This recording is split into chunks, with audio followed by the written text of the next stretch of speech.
Matul is-sibt filgħodu d-dar ċentrali tal-Partit Nazzjonalista fetħet il-bibien tagħha għal pubbliku li ġie biħġaru biex jagħti l-iskambju tal-awguri tal-miliet u s-sena ġdida flimkien mal-kap tal-Partit Nazzjonalista Adrian Delija, il-viċi kapijiet David Agius u Robert Arrigo u s-Segretarju Ġenerali Clyde Pooley. Min barra il-membri tal-pubbliku ġew biex jagħtu l-awguri tagħhom id-delegazzjonijiet minn diversi trade unions, fosthom il-UHM Voice of the Workers immexxija mill-kap eżekuttiv Joseph Vella, il-General Workers Union immexxija mis-Segretarju Ġenerali Joseph Buġejja u l-Assoċjazzjoni Medika Maltija mmexxija mis-Segretarju Ġenerali Martin Balzan u l-President tal-Police Officers Union Sandro Camilleri.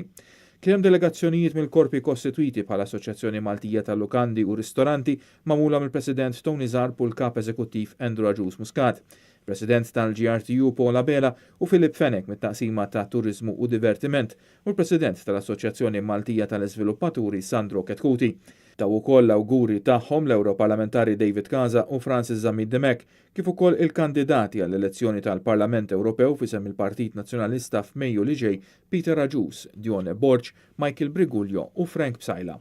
Preżenti wkoll biex jagħtu l-awguri tagħhom kien hemm diversi kumitati u attivisti tal-Partit Nazzjonalista, ex-deputati kif ukoll kandidati u membri tal-kumitati fil-ferat tal-Partit Nazzjonalista.